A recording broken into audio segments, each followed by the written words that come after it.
Bienvenue sur le plateau de Vitamine B. Nous sommes heureux de vous accueillir pour un temps que nous allons passer ensemble. Et aujourd'hui, nous sommes avec un invité qui nous vient du sud de l'Algérie, qui nous vient du désert du Sahara, près de la frontière de la Tunisie. Et c'est là qu'il est installé, Ali, avec sa femme et ses enfants. Et c'est là qu'il cultive des terres au milieu du désert. Je devrais dire pas des terres, des champs de sable. Bonjour Ali. Bonjour Eric, merci de m'avoir reçu. Comment vas-tu? Par la grâce de Dieu, ça va très bien. Il fait un peu froid chez nous par rapport aux températures de chez vous. Très froid chez vous. Mais nous, les nuits sont glaciales aussi. Chez vous aussi. Mais le soleil, on le voit tous les jours. On ne l'a pas dans le cœur, mais on l'a au-dessus de la tête. C'est bien, c'est bien. Chaque fois, on demande qu'un texte soit proposé. Tu nous as proposé un texte qui vient du prophète Ésaïe dans l'Ancien Testament. Et c'est au chapitre 44, les premiers versets. Et je lis ceci. « Écoute maintenant, ô Jacob, mon serviteur, ô Israël que j'ai choisi.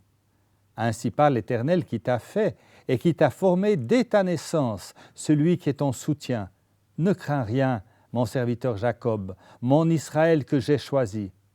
Car je répandrai des eaux sur le sol altéré et des ruisseaux sur la terre desséchée. Je répandrai mon esprit sur ta race et ma bénédiction sur tes rejetons. Ils pousseront comme au milieu de l'herbe, comme les saules près des courants d'eau.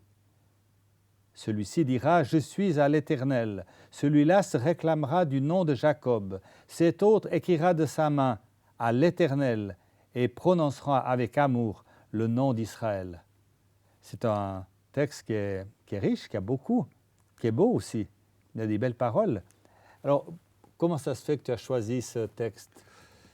J'ai choisi ce texte pour la bonne raison, c'est que, à ma grande ignorance, il y a une quinzaine d'années, si pas plus, au fin fond de la Russie, une mamie, Anout Sapop, me l'a sorti. Elle t'a proposé ce texte? Ce texte-là. Qu'est-ce qu'elle dit? Bon, après tout, elle est âgée, elle dit n'importe quoi, je me tais. Et ça fait son chemin. Un terrain à conquérir, un pays à conquérir. C'était un pays, une région à prendre, un lieu géographique à prendre. Et puis il parlait d'eau, de bénédiction. S'il y a l'eau, il y a la vie. Et s'il y a la vie, donc il y a la bénédiction de Dieu, évidemment. Et je dis, mais qu'est-ce que c'est que tout ça? Eh bien, écoute, je vais demander un terrain à l'autorité algérienne, je m'installe et je vais voir la main de Dieu, si elle est là ou pas. Première des choses que je fais, j'ai le terrain. Je ne savais pas si elle est l'eau ou pas, à ma grande ignorance. Mais j'étais par conviction et par foi. Tu as eu le terrain? J'ai eu le terrain, mais l'ignorance, c'est encore, je ne sais pas s'il y a de l'eau ou pas. Et quelle quantité et quelle qualité. En travaillant... En fait, ce texte dit que c'est Dieu qui va répandre des eaux. Oui. C'est lui qui va créer le ruisseau. Voilà. Je reviens. Donc, mais Dieu, il le crée, mais moi aussi, j'ai ma part aussi de travail. Si je ne fais rien, il ne n'aura rien non plus. Voilà. Et puis, c'est pas en levant les mains au ciel que j'aurai quelque chose. Non, c'est en travaillant aussi. Voilà. En levant les mains au ciel. Il y a la confiance, mais il y a aussi le travail. Il y a le travail, la confiance totale et le travail. Avant tout, c'est le travail. C'est comme ça qu'on peut quantifier ce qu'on a. On a creusé le puits à la main. À la main. Au départ, j'ai demandé à des hommes de le faire. Ça traînait, il fait trop chaud, très froid. J'ai mon beau-père qui vient de Mecca. J'ai ma belle-mère enterrée. Toujours des échappatoires. Je dis, basta, on arrête là. Je vais le faire tout seul. Ali a retroussé les manches. Voilà, retroussé les manches, avec 2 gars, 3, et on s'y mit. En 11 jours, on est descendu à 6 mètres. Vous avez dû faire un gros trou? D'un diamètre de 120. C'était d'un mètre 20 de diamètre. Voilà. Donc on descend et on remonte.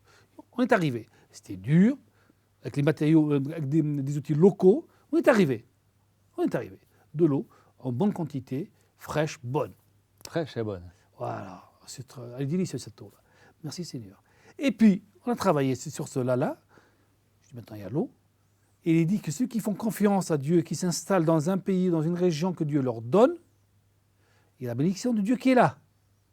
Et en tant que chrétien, je ne peux pas dire non. Ben non, bien sûr. Je suis content. Et au milieu d'un peuple qui croit en Dieu, au milieu d'un peuple qui est soumis à Dieu, au départ, ça les a fait rire. Pour ne pas dire, ils ont pris des crises de rire. Tes voisins? Mes voisins, pourquoi? Ils travaillent là, ils ne connaissent pas le pays, ils ne connaissent pas la terre, et ils s'installent. Je me suis installé, j'ai creusé, et maintenant il y a une fierté parce qu'ils Ils viennent le voir, ils viennent même des voisins chercher, puiser l'eau chez moi pour le boire. Parce qu'elle est meilleure, la tienne. La mienne, parce qu'elle n'est pas salée comme la leur. Ah, ils ont de l'eau salée. Et l'eau salée, moi non. Voilà, ils la boivent. Donc, la bénédiction de Dieu. Elle est là, et j'ai vu ça. Ne crains pas, mon serviteur Jacob, celui que j'ai choisi. Je vais répandre des eaux sur le sol altéré, des ruisseaux sur la terre desséchée. Et oui, effectivement, la terre est desséchée, c'est du sable à perte de vue, c'est un océan de sable. Et là, il y a l'eau qui arrive, qui jaillit. Et maintenant, tu as planté aussi, une fois, tu me disais des palmiers, là. Des palmiers, T'en as 50 planté palmiers. combien? 50. 50, le but c'est d'en arriver à 500, l'objectif. Et ce qui est marrant, parce que ce verset biblique, des années après, un autre homme, que je ne connais pas, et un jour en buvant un café chez des amis communs, on ne se connaît pas, on ne s'est jamais parlé tous les deux. Par bonjour, bonjour. Mais sur ce verset biblique, ça fait-il Le même verset. Le même verset, la même référence que tu viens de lire et de me rappeler. J'ai dit, zut, là, mais comment il le sait ça? Comment il lit dans mon front là? Ou il sait ce qu'il y a dans mon cœur? La même chose. Mais je ne lui ai pas dit que ce verset biblique m'a été donné des années avant. Il n'en sait rien, le pauvre. Et il s'est dit comme ça, je dis là. Mais je dis par contre, l'eau, elle est sortie déjà. Elle sortait déjà, oui. Elle sortait déjà l'eau, Ouais. quand il me l'a dit. Et les palmiers sont plantés. Voilà. Maintenant, je sais que Dieu va continuer toujours sa bénédiction sur ma famille, sur nos terres, mais également sur mes voisins. Ah, Et va les bénir en même temps. pourquoi il va les bénir? Parce que Dieu ne bénit pas qu'une seule personne, il bénit tous. Parce que Dieu ne fait pas, il n'est pas impartial. Il donne, quand il fait le briller le soleil, c'est pour tout le monde. Oui, mais il bénit ceux qui vont l'écouter, ceux qui sont sensibles à lui. Oh. Est-ce qu'il va aussi bénir ceux qui sont autour de toi, qui ne sont peut-être pas du tout sensibles à Dieu? Ils seront sensibles dans le sens qu'ils verront la main de Dieu sur moi. Ils seront amenés à s'interroger, à se poser des questions.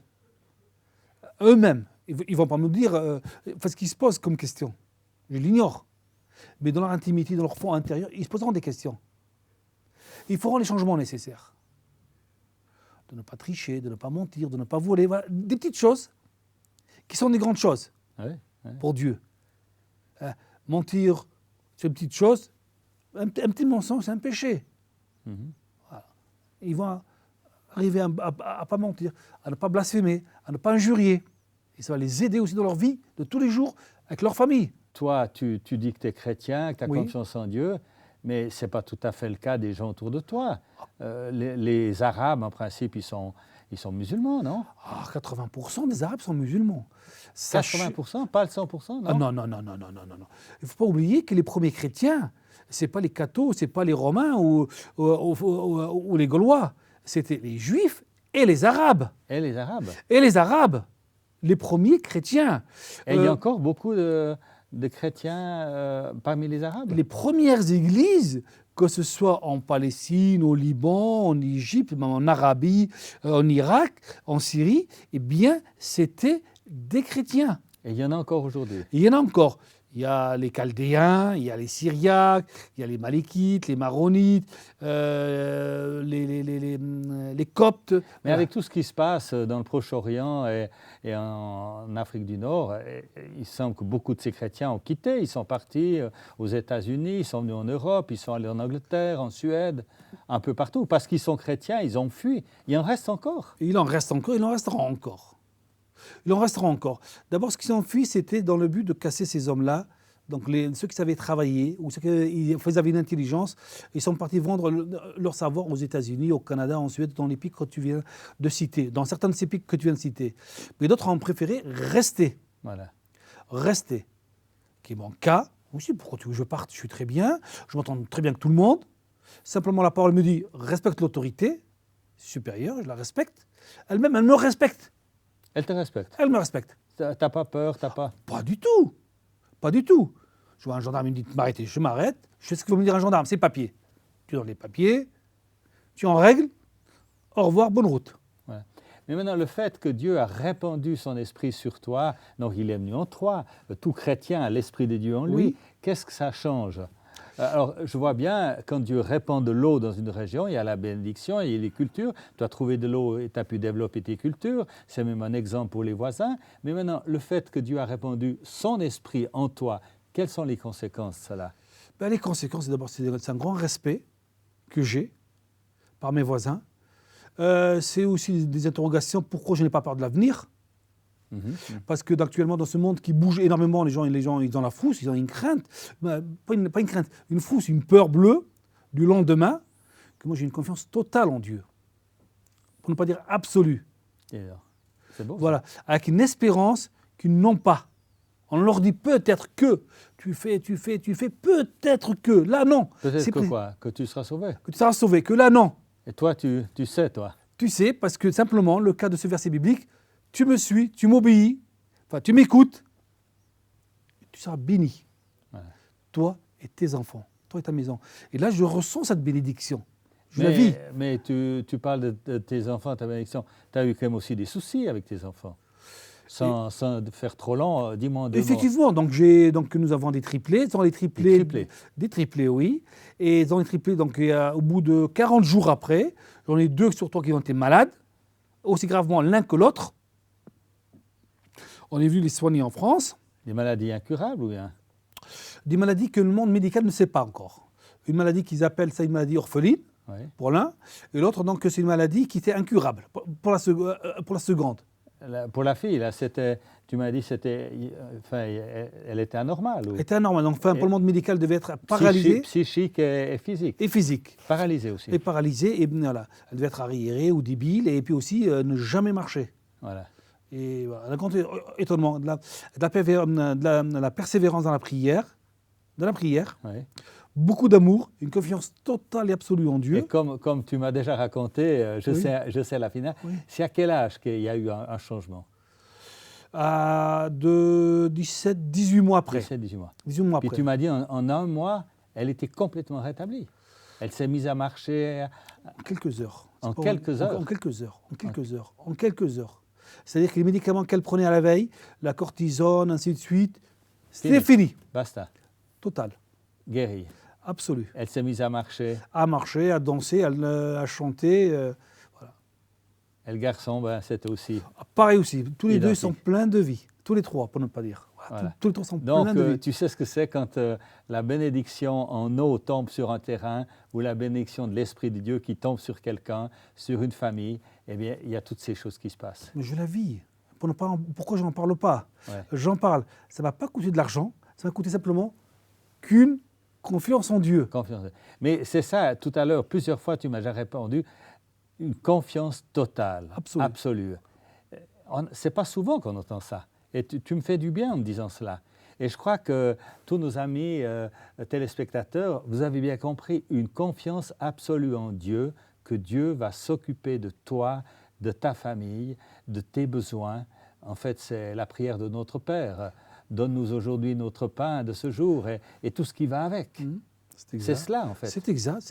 Dieu ne laisse personne, aucun père, aucune mère digne de ce nom-là, va laisser son enfant dans le besoin quand lui, il vit dans l'aisance. Or que tout appartient à Dieu, le ciel, la terre et nous dessus. Alors, pourquoi il ne nous donnera pas le meilleur? Il nous donne le meilleur. C'est nous qu'on ne sait pas refuser, c'est nous qu'on ne sait pas accepter ce que Dieu nous donne. Voilà. Ou on ne sait pas lui demander ce qui est le meilleur. Alors moi je dirais, dans un monde où il y a tant de difficultés, tant de souffrances, tant de crises de toutes sortes, les guerres, la maladie, etc., faisons confiance au Dieu de Jésus-Christ, Amen, qui a la réponse. Amen.